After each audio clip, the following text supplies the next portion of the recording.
Hi everyone, this is Shelby Dolen, a data privacy attorney at Husch Blackwell. Welcome to our on-demand webinar covering the CCPA's draft regulations. This is our fourth and final webinar for the series where I'm going to cover the regulations changes to risk assessments. I do want to flag that if you are interested in the timing of these regulations going into effect, please check out our first webinar in the series on automated decision-making technology, where we go into more detail. Okay, so first I want to start with a roadmap of what this webinar is going to cover.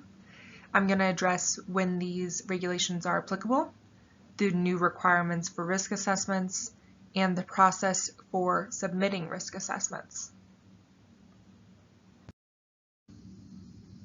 So let's start with determining when these regulations are applicable to a business.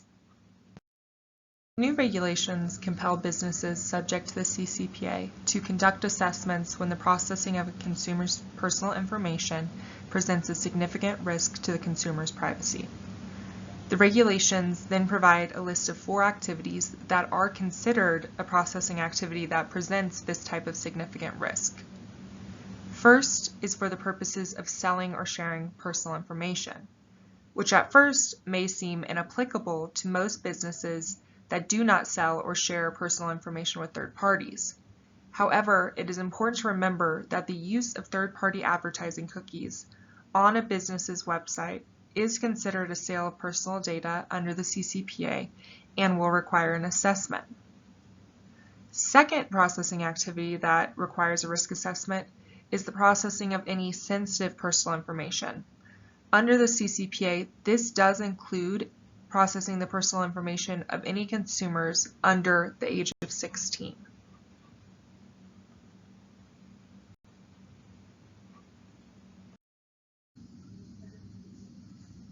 Also considered a processing activity that presents a significant risk is the use of automated decision-making technology for either significant decision or for extensive profiling. A significant decision includes any decision that results in access to or the provision or denial of financial or lending services, housing, insurance, education enrollment or opportunities, criminal justice, employment or compensation opportunities, healthcare, or essential goods or services.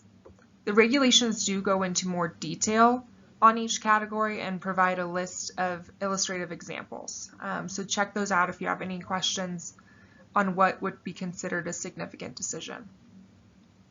Under the regulations, extensive profiling is profiling a consumer through systematic observation of the consumer either in their workplace, at school, in public places, or profiling a consumer for behavioral advertising.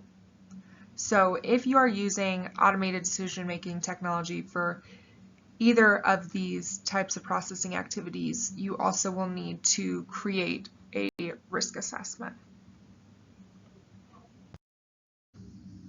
Lastly, the regulations list the processing of PI to train automated decision-making technology or any type of use of artificial intelligence that's capable of being used for any of the following purposes listed here on the slide. So if you're using AI for a significant decision, to establish an individual's identity, for physical or biological identification or profiling, to generate a deepfake, or for the operation of generative models such as large language models. All of those will also require a risk assessment.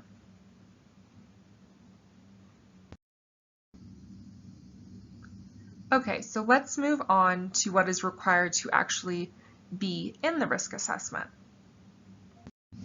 It is important to remember that the overall purpose of a risk assessment is to determine whether the risk to consumers' privacy outweigh the benefits to the consumer, the business, stakeholders, or public from that processing activity. The regulations lay out 9 requirements for what must be included in the risk assessment. The first two elements are familiar. They require the business to identify the purpose for processing the consumer's personal information and the categories of personal information to be processed, including whether that is any sensitive personal information. The business must also identify the benefits to the consumer, business stakeholders, and the public, and identify the operational elements of processing.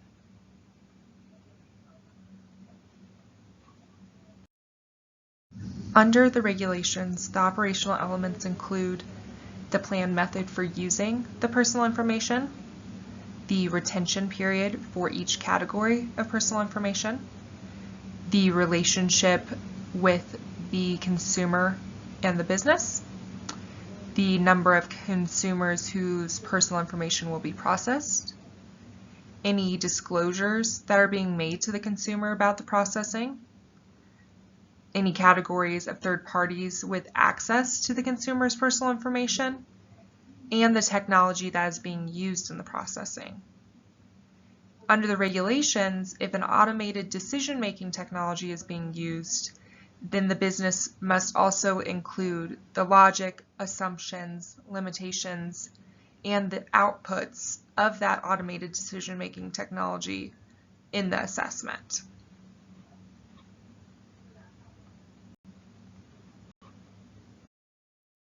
Since the risk assessment requires a business to identify the benefits of the processing activity, the assessment also, understandably, requires the business to list any negative impacts by the processing activity.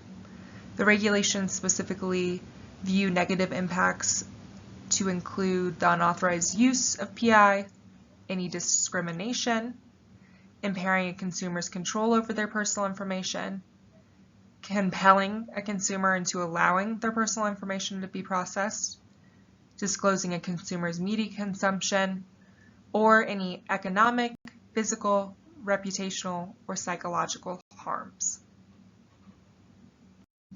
Following listing any negative impacts, a business must then identify any safeguards that will be used to reduce or eliminate those negative impacts. If the business uses an automated decision-making technology, the business must identify whether the technology has been evaluated to ensure it's working as intended and that the technology does not discriminate.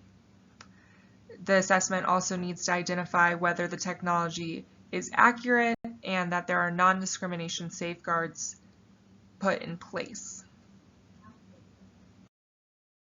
The regulations also help by providing a list of examples of what safeguards could include, such as encryption, any access controls, change management, network monitoring and defenses, any privacy-enhancing technologies that are being used, whether the business is consulting with third parties to mitigate any risk, and if an automated decision-making technology is being used, whether the business has evaluated the need for human involvement in that technology in implementing policies, procedures, and training.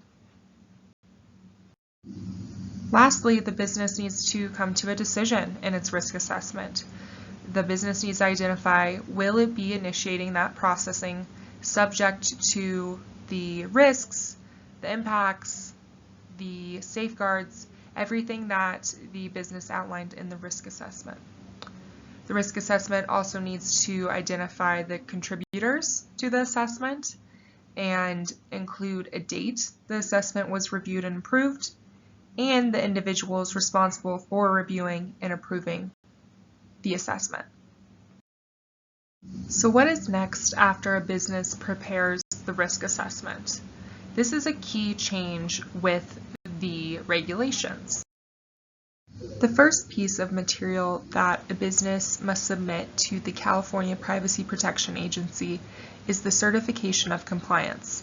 The certification of compliance must identify the months covered by the submission period for which the business is certifying compliance and the number of risk assessments that the business documented and conducted during that submission period. The certification must also include an attestation of compliance from a designated authority and attest that the business initiated the processing of consumers' personal information only after the business conducted and documented a risk assessment. Lastly, the certification needs to include the designated executive's contact information. The designated executive is the business's highest ranking executive responsible for oversight of the risk assessment's compliance. For each risk assessment conducted and documented or updated by the business during the submission period, the business must submit a shortened version of the new or updated risk assessment. The shortened version of the assessment must include the identification of the processing that triggered the risk assessment, why the business is processing the personal information, the categories of personal information being processed, and the safeguards that the business has put in place.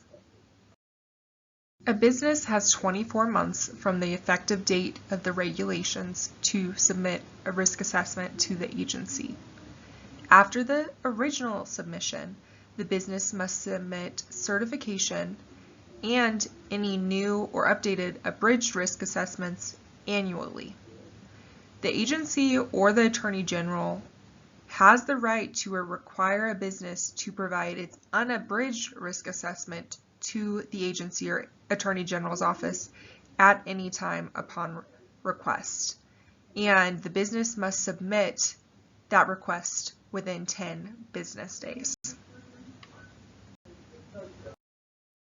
And that is all I have for this on-demand webinar covering risk assessments under the CCPA's draft regulations.